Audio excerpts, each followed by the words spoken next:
CAPH this year. It's called the CAPH Carol Emmott Founders Award, and it represents the highest honor one can receive from CAPH. It's named after Carol Emmott, who is the first president and CEO of the organization. Carol worked tirelessly to bring CAPH to fruition. This award will be given to individuals who represent the finest in service to improving the delivery of healthcare for the underserved. And it will be considered a Lifetime Achievement Award based on a person's body of work.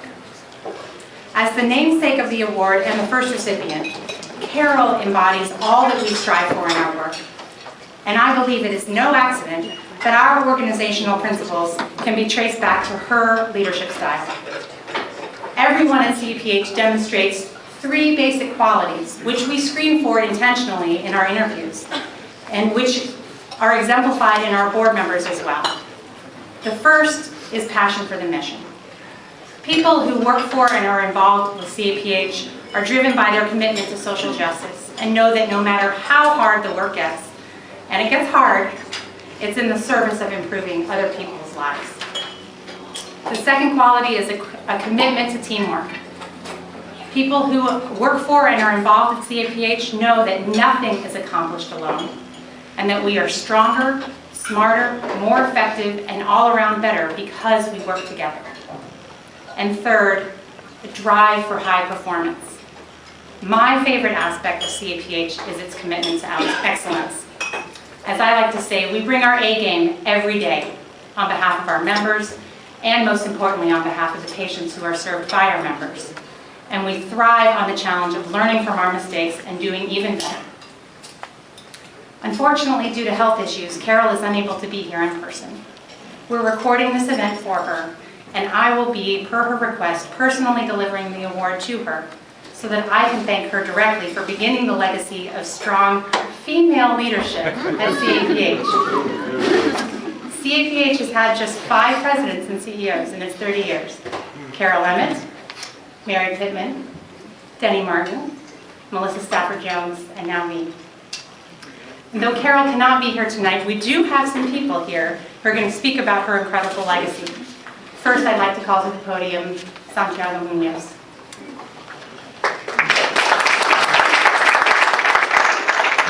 Thank you so much, and we're so lucky to have Erica. You know, the association has had just the privilege and the honor of having such exceptional leadership, starting with Carol. And I'm really fortunate to say that I think 3 of them watched me grow up, and 2 of which I've grown up with. So I've been really lucky to be exposed to all of them. And over the years, the board has done a lot of good things in delivering on the promise and the hope that Carol Emmott helped create and fashion. But this award actually is by far the wisest. And I've had really the good fortune of interacting with Carol on many occasions. She's probably placed half of us in this room at one point in our careers. And we're really fortunate to honor her professionalism and her passion and her compassion and her vision. It's what we're honoring tonight. And I was lucky enough to see that firsthand, and I know many of you have seen that also. So on behalf of our board, we just couldn't be better than awarding the Carol Emmott Founders Award to Carol Emmott. Thank you.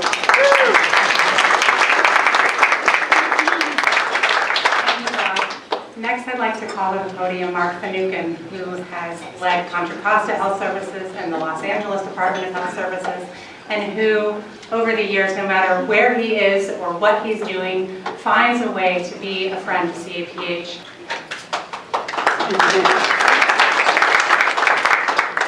Thank you very much. And this is a really great personal honor to be asked to say a couple of things. But it's also a great personal responsibility.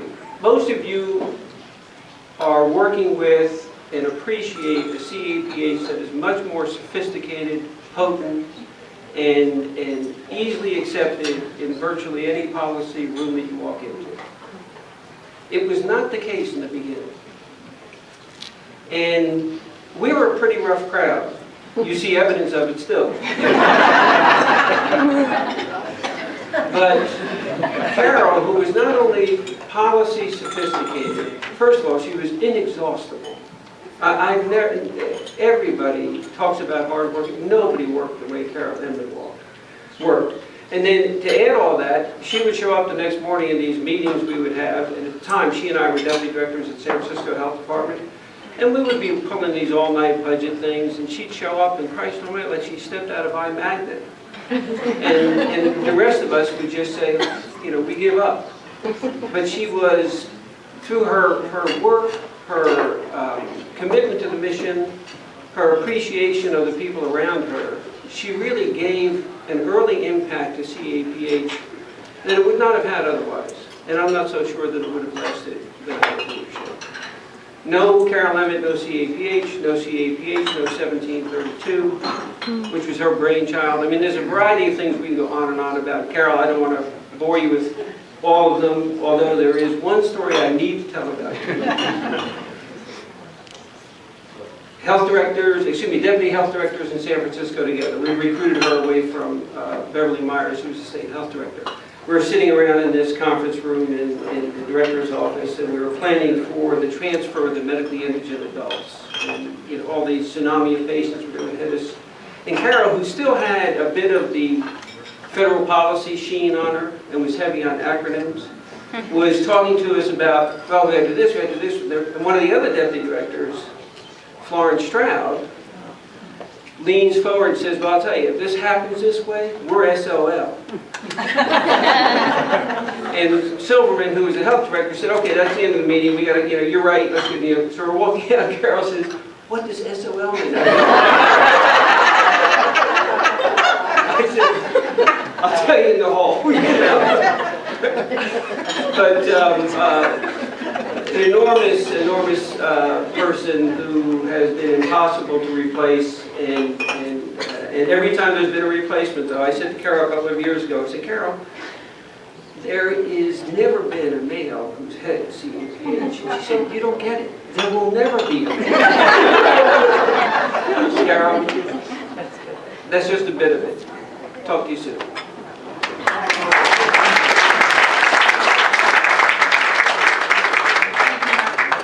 Finally, I want to call Terry Thomas, our Sacramento stalwart for 30 years. Officially, Terry is our lobbyist. Unofficially, Terry is just about everything. She is a human compass, helping to guide every president and CEO where they need to go in matters huge and small. Terry. Thank you. Gosh, thank you. Thanks. I am actually going to do this in two parts. I'm going to read something from Denny Martin, our third CAPH president and CEO, who's asked me to read it for her, for you, Carol. And then I'm going to offer my own comments, and then I think we're rounding it up with Erica again. So these are Denny's brief personal remarks. I first met Carol in 1989 when I interviewed for an internship at CAPH as part of my graduate program at UC Berkeley. Carol and her team lined up at the door to greet me, setting the stage for a most extraordinary experience. Carol took a chance on me, a mature student who had come from the trenches as an ER nurse at Cook County Hospital. From the moment I joined the team, Carol opened doors for me that I never thought possible. From early meetings in Secretary Allenby's office to coffee with Huey Reinhardt, my second week on the job, I knew I had chosen my internship wisely. In true Carol style, she also purchased a color consult for me as a birthday present, leaving no stone unturned in my transition from health policy student to emerging leader. Since our offices were in San Mateo and we traveled to Sacramento frequently, I had many opportunities to see Carol in action. Car phones were available even back then, and Carol would juggle calls to the Capitol, board members, and homework talk with her beloved son, Parker. She worked incredibly long hours to be the exceptional leader that she is while tending to her family. I could hardly believe my good fortune to spend so much time with her. Over the years, wherever I ran into Carol, she had this piercing way of asking me how I was doing and listened intently to my recap of the issues facing public hospitals and my struggle to lead during some turbulent times. Carol taught me by example to give your best, to never give up, to respect your colleagues, and to take chances. She did all this with grace, style, and a strong commitment to the mission of CAPH. Carol's reach at CAPH extends to the present. She trained me well, and I learned from her to seek out exceptional staff, including Santiago, Melissa, and Erica. Not a bad legacy. Thank you. So I wish I were as good as some of the former speakers to do this extemporaneously, but I do have some note cards here. Carol Emmott, to me, is the true woman of substance. She is the rock-solid foundation of CAPH. She's an executive, a mentor, a scholar, a doer, and a friend. She has brilliance of mind and a heart laced with caring and compassion. She epitomizes all that the young women of the 60s and the 70s hope to grow up to be, and she has done all this without being self-aggrandizing or jockeying for attention. Her life in healthcare speaks volumes for itself. I first met Carol during the second Jerry Brown administration, before there was ever a CAPH, about 1979, when she was the deputy director in the State Department of Health, working with the very revered Beverly Myers, director of the department. After she left that position to work in San Francisco, our paths did not cross again until she and Larry Gage put together the beginnings of CAPH around 1983. Shortly after, she spoke to me about possibly representing the organization in Sacramento, and by 1985, the association became a client of mine. As they say, the rest is history. The point of this is that I was there to witness Carol's brilliance, aided by our founding board, many of whom you've heard from, in putting together California's first disproportionate share hospital program, the SB 1732 hospital construction and renovation program, and many other fundamentals that formed the basis of public hospital financing in California. Those early days were very exciting. CAPH and the counties had all the knowledge and creativity that today is shared by many organizations, public and private. We all, staff, small though it was, and board, worked like crazy during the day and had some pretty good parties at night. Carol led us through all this with a calm demeanor, strategic vision, and a grace and loveliness that was envied by many. Her forays to Sacramento were always fruitful. We had many meetings with administration healthcare leaders, including Cliff Allenby, then Secretary of the Health and Welfare Agency, Bruce Bronson, Chair of the Health Committee, Ken Manny, Senate Republican leader, Al Ahlquist, Dean of the Senate and Chair of the All-Powerful Appropriations Committee, and many others. I realize that these names do not mean a lot to many of you here, but these were really the lions of the legislature in a way that does not exist today. They all opened their doors to Carol.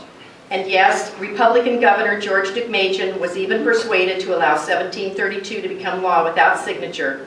Thank you, Carol and Cliff Allenby. Carol means so much to so many that it is impossible to capture it all in this brief tribute. She formed a legacy that the women leaders of CAPH who followed her all strove to build upon, and they did.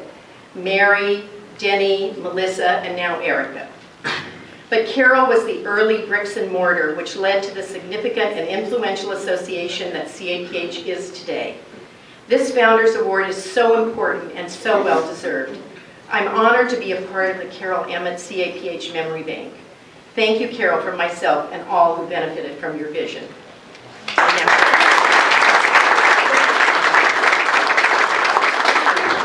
To you, Carol, we present to you our highest award for an incredible career and legacy.